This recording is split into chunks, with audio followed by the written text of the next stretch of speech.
Bismillahir Rahmanir Rahim. I begin in the name of Allah, the Beneficent, the Merciful. Dear listeners, Assalamu alaikum wa rahmatullahi wa barakatuhu, and welcome back to Friday Night Fusion, the new sound of Great Britain, broadcasting live and interactive on 93.5 FM, Unity FM across Birmingham and surrounding areas, both nationally and internationally on www.unityfm.net, and of course around the UK via our wide plethora of media partners. Alhamdulillah, with your du'as and with your support, Friday Night Fusion is now the largest news, entertainment and current affairs show on community radio.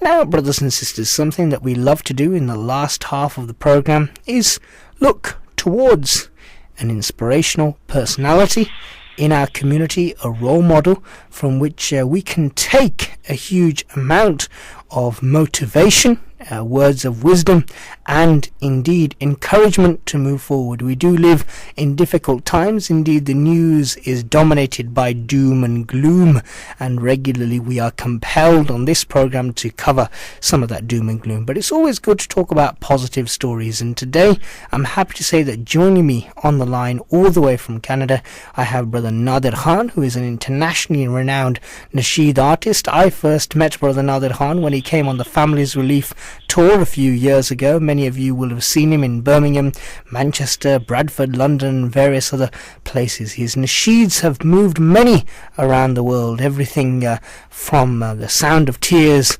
to other great nasheeds that he has made as well, not just in English of course, but in a vast array of different languages. Brother Nader Khan, Assalamu alaikum and Jazakallah khair for joining us on Friday Night Fusion this evening, brother.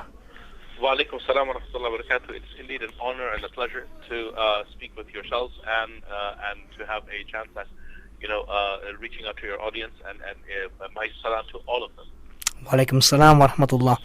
Now, first and foremost, Brother Nader Khan, you are somebody who has spent quite a lot of time in Canada, but I know that you're also a frequent visitor to the United Kingdom. What has been your experience of the United Kingdom whenever you've come over here? We've certainly been very much delighted to see you come here on a number of occasions. Many people have attended your concerts, have listened to your nasheeds, but how do you view the Brits? United Kingdom is special for me for many reasons, but the most important of which is that my in-laws are based in Blackburn and Sheffield. But the United Kingdom has been where most of my listenership is. When I look at the videos on YouTube and my tracks that I have, my free tracks that I've uploaded to my SoundCloud page, most of my listenership happens to be in the UK, even though I'm based in Canada. Performing in the UK has been a joy, a pleasure, and an honor. Alhamdulillah. Alhamdulillah. Now, Brother Nader Khan, yours is a voice that moves many. Your words are also a source of great inspiration for many out there as well. You have a very unique style, mashallah, of making and performing nasheeds. But this passion of nasheed, is it something that has just hit you in the past few years, or is it a passion that you've always had from the very beginning? I've always been moved by good music. When I was born and raised in India, and when I was growing up in India, all you have around you is Bollywood. And I had limited exposure to Western music, and I was always moved by good music. But even as far back as I can remember, for me, lyrics have always been important. It wasn't just enough for the tune to be good and pleasing, but lyrical content is something that I have always held as important to me. And when my journey back towards better discovering my religious roots and my spirituality and identity and what have you, when my journey back towards that began, this was around the time when Sidi Yusuf Islam had released his first album in many years. This was the story of the Prophet ﷺ. I think this was mid-90s somewhere. I think it was 1995. And it was at that time that I sort of figured, maybe I should record something. But at that time, I wasn't even thinking about writing my own material. At that time, I was just thinking about taking some of the classical material that's already written in Arabic and Urdu and recording it. And it was only, it was only much later that, quite accidentally, I was inspired to write a few words, which later became the songs that you hear. MashaAllah, so it was actually Brother Yusuf Islam that played an instrumental role in inspiring you. Was his journey a journey of perhaps coming to Islam and somebody who made a big name for himself in the mainstream industry there, and then actually transferring his talent towards nasheed and towards producing and performing nasheeds? Was that a very inspirational story for you? To be honest with you, it wasn't anything to do with his journey or his mainstream career or anything like that. It was just me looking at what he was doing and seeing, that's a creative outlet that I can connect with. That is something I can do. That is something that is an outlet that I can use to still stay, true to my passion of music and still explore how I can, articulate, spiritual meanings and spiritual, how I can,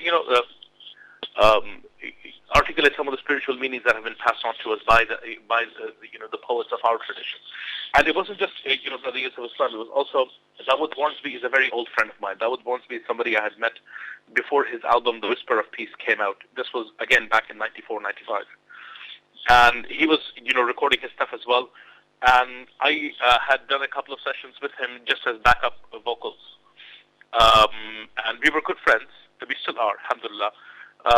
But it was all of these things that were happening, and it sort of, gave me the idea of, I could pursue this as well and put something out. I hadn't thought of doing this professionally, to be honest. I had always seen as this is something that I would do on the side. I had never envisioned that this would become my full-time gig. MashaAllah. And has it now become your full-time job? Pretty much. This is what I do, along with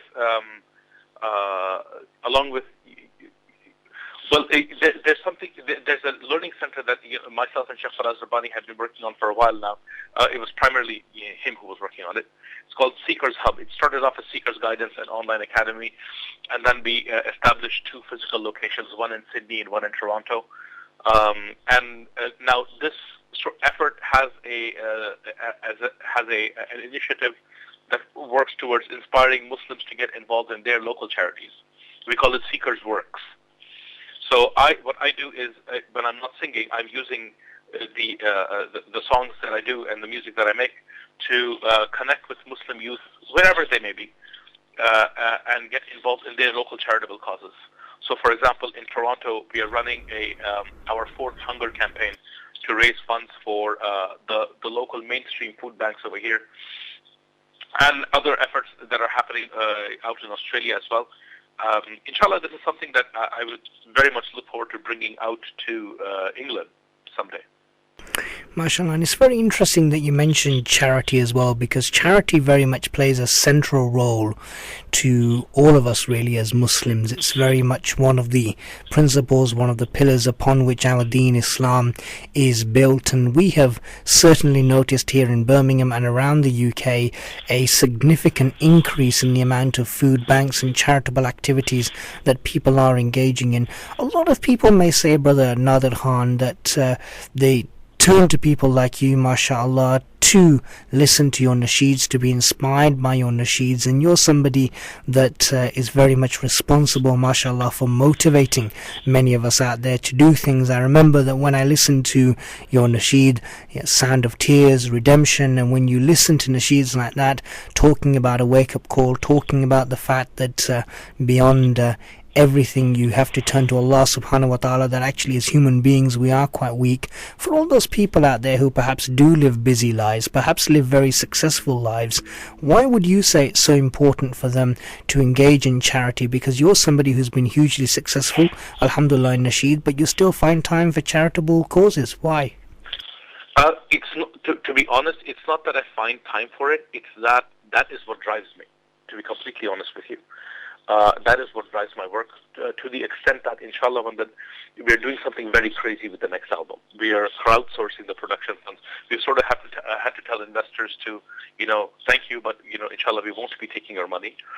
What we are looking to do is crowdsource the production funds for it, and inshallah, we'll be launching that campaign very soon on Kickstarter.com.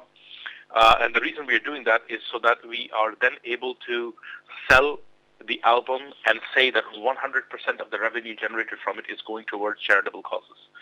In fact, a specific charitable cause, which is creating clean water sources in the developing world. And this is what drives me. It's not that I find time for it. And it's not a choice that everybody makes, and that's okay. People don't have to make that choice, but this is sort of what drives me. Now, when you asked why people should care, and why they should get involved in charitable causes, to be honest, it has nothing to do with us doing somebody else a favor, and it has everything to do with us showing mercy towards others in the hopes that we receive divine mercy. Because, we know the hadith that, man la yarham la yurham. He who doesn't exhibit mercy doesn't receive mercy. So really what we are doing is we are, trying to exemplify the mercy and the concern that the Prophet ﷺ has for the entire universe, in the hopes that Allah will have that Allah will show us mercy when He's dealing with us, inshallah. And that is the reason why everybody should be getting involved in such efforts. But regardless of whether you're successful or you are, a complete beginner, or you have failed at everything you've tried, maybe inshallah getting involved in efforts like these is the barakah that you need to succeed. So people at all levels should be getting involved in such efforts. Not because anybody else needs it, but because we need it. Mm-hmm. Absolutely. And mashallah, we've seen certainly here in Birmingham, here at Unity FM, that over the past 3 years, I think, mashallah, our listeners, mainly during the month of Ramadan, have donated well over £1 million towards various charitable causes, mashallah. And I think that is certainly a sign to show that, alhamdulillah, no matter how poor or how rich you are, you out there should always hold a certain special place in your heart for people who are less fortunate. Now, Brother Nader, coming back to your nasheeds, coming back to your work, many people know about your nasheeds, many people watch them regularly on YouTube, buy them legally as well, and enjoy them with not only themselves on their iPods and what have you, but also with their families as well. But very few people out there will know about you, the nasheed artist. One of the most difficult things I anticipate perhaps for anybody is perhaps getting into a particular type of profession and knowing exactly what to do. I know that people like myself who have never written a nasheed, perhaps don't know where to even start when it comes to writing a nasheed, are completely taken aback by the fact that, subhanallah, many inspirational nasheed artists like yourself can simply sit down with a pen and paper and come up with some wonderful, mind-blowing lyrics. How does it all come about? Where does the inspiration for your nasheeds come from? Is it based on your personal experiences or what? It's a bit of everything, really. Personal experiences do create, the capacity to connect with certain emotions. Personal experiences do create, perhaps urgencies that you may have about, certain causes or certain, emotions. But how it ends up articulated in words is a different matter altogether. I am completely convinced that company of righteous people is the most profound effect. Is one of the most profound and necessary things that is needed in the life of an artist, because that's what really. I have personal experience with being in the company of certain people and being inspired with words. And there's no way I could have come up with these words myself. If you look at the song, The Sound of Tears, it took me 5 years to write the song. And because over the 5 years I wanted to capture, a moment of, an intensely felt repentance. But during the entire process, as I was writing words that came to me, I could pinpoint almost exactly where the inspiration stopped, and my own nafs was pushing words to try and fit into the songs. Because clearly my words, for lack of a better word, were awful. And then I would just scrap those all, and I would just wait for the inspiration to come. A lot of it has to do with the company we keep. A lot of it has to do with our own personal path with Allah subhanahu wa ta'ala. If you are in the business of writing devotional poetry, fat chance you're going to have any inspiration if you're not traveling your own path to God, or at least if you're not trying. So for me, just trying to follow my own path and keeping the company of righteous people has been a big factor, really. And also reading the works of masters who've gone before us, people like Maulana Jalaluddin Rumi, people like Ibn al-Farid, people like, Imam al-Busiri, and even in English, English translations of such people and many other contemporary poets, because that sort of gives you a taste of what good poetry is like, how that allows us to articulate, some of the emotions that we may feel. One of the problems that I see today is many aspiring artists. I ask them, when they ask me, when they talk to me about their art, and they're like, we want to do this, we want to do that, and this is what I want to do. I'm trying to, break into the business of spoken word or of songwriting or of singing, and I'm writing my own songs. And I ask them, who are you reading?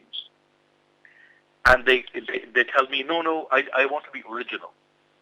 But if you're not pouring water into your own jug, how do you expect to quench the thirst of others?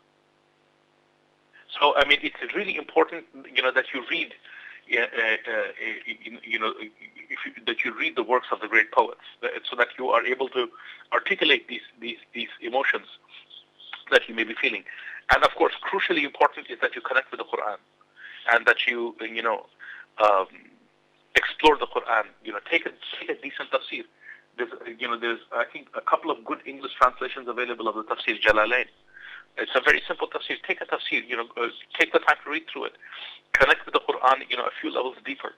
That will inspire you. But it's really, in these that I find my inspiration.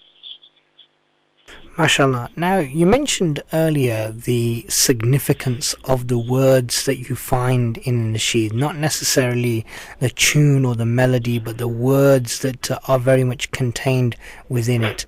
Something that we see quite a lot in mainstream music in particular is that it's driven by what many would regard as nonsensical lyrics that don't really have much sense, much significance, and much wider, I suppose, use in a sense.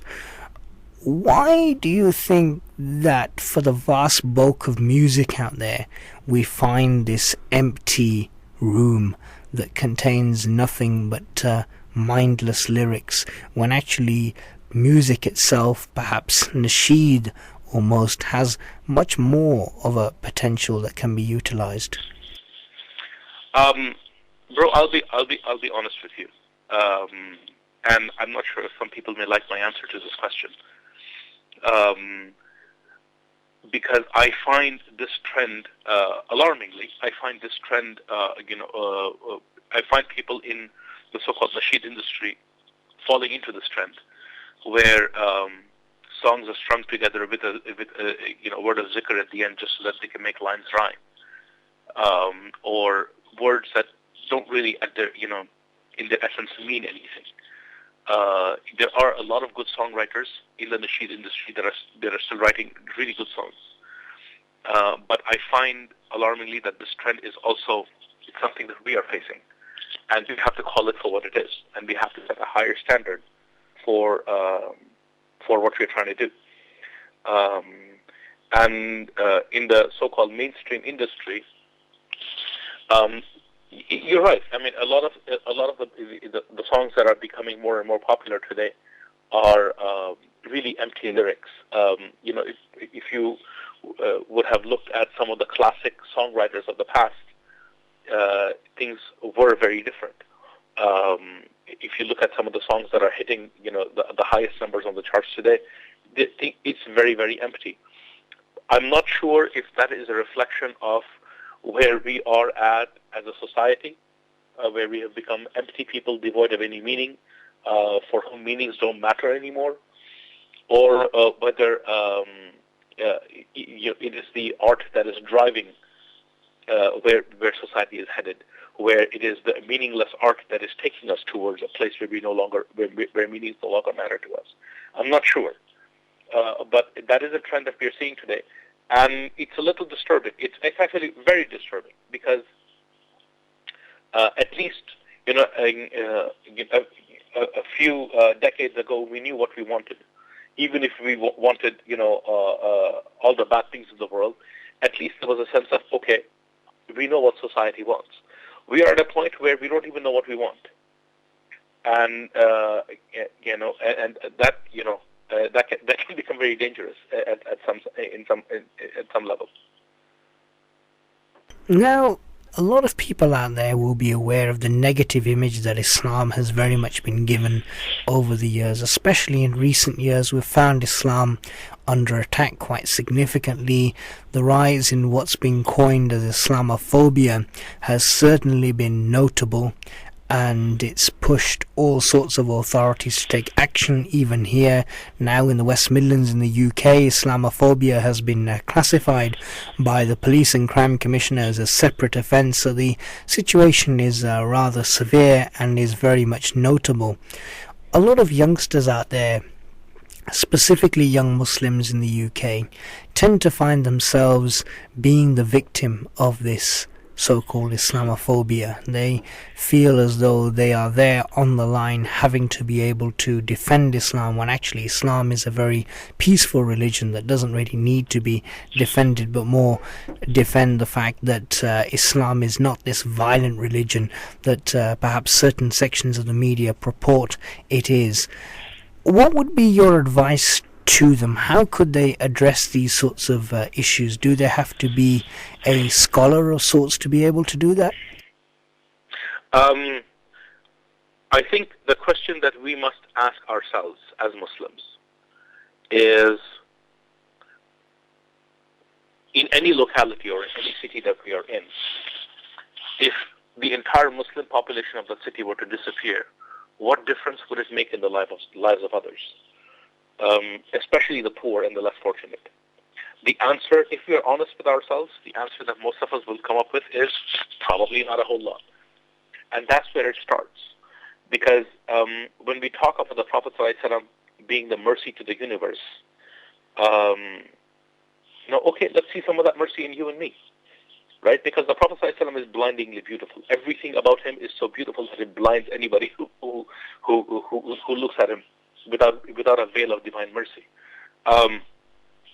And all we need to do is take one or two of his attributes and exemplify them in ourselves. And people will be intrigued to find out, why are you doing this?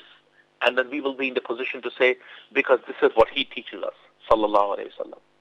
Right? Now, the Prophet ﷺ, in his lifetime on this earth, we know countless examples of his sincere concern, not just for people, for inanimate objects sometimes. We have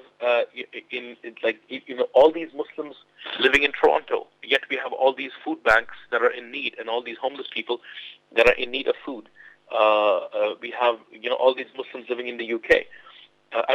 Charitable work is being done, but can you imagine if every single Muslim got involved in these activities, in showing others the mercy of the Prophet ﷺ in practical terms? Can you imagine the impact it would have on their opinion of us? When was the last time we read any account of the Sahaba going around the Kaaba with big placards demanding their rights? Nowhere, right? They rolled up their sleeves and did something. They did something for others. And if we got our act together and rolled up our sleeves and served other people around us, we'd see a remarkable difference in how we are perceived. And we're not doing this as an exercise in PR. Like sincere concern is not a PR exercise. Sincere concern is just that, sincere concern. And we will see hearts change. I think what it starts with, and how it should remain, regardless of whether we achieve success in it or not, is learning the nature of the concern of the Prophet ﷺ and exemplifying it where we are, where Allah has placed us, and we will see dramatic results. I'm convinced of this. MashaAllah, very inspirational words there, Brother Nader, and very much encouraging our listeners there to act as a Muslim should act. When people want to find out about Islam, they don't usually pick up the Quran, they don't usually look at the hadith of Rasulullah sallallahu alaihi wasallam, but they look at us as Muslims and see how we are acting. I mean, you're absolutely right. I mean, that's the difference between handing out a pamphlet and being the pamphlet, right? We are the message. We are the message of the Prophet sallallahu alaihi wasallam, like it or not. Whether we have accepted, whether we have accepted it or not, people, when they look at us, they see representatives of the Prophet ﷺ. And like it or not, that's where Allah has placed us. And, we either do something about it or we stop complaining. Brother Nader Khan, those words are very much a source of motivation for many of our listeners out there, I'm sure. It's been an absolute honor having you on Friday Night Fusion. Unfortunately, we have found ourselves in a situation where time has beaten us as always, but we do hope to have you on the show again very soon, inshallah. Keep up the great work. Continue spreading the word of Islam through your nasheeds, and continue to send us those nasheeds as well so we can play them here on Unity FM and our partners up and down the country, inshallah. Allah yabarik fikum. Thank you very much for your time. Again, before I left you, I wanted to reiterate that I am very much interested in bringing this hunger campaign that we're running out here. It's called the Feed Me campaign. I'd be very much interested in bringing that to England to support the food banks that you have over there.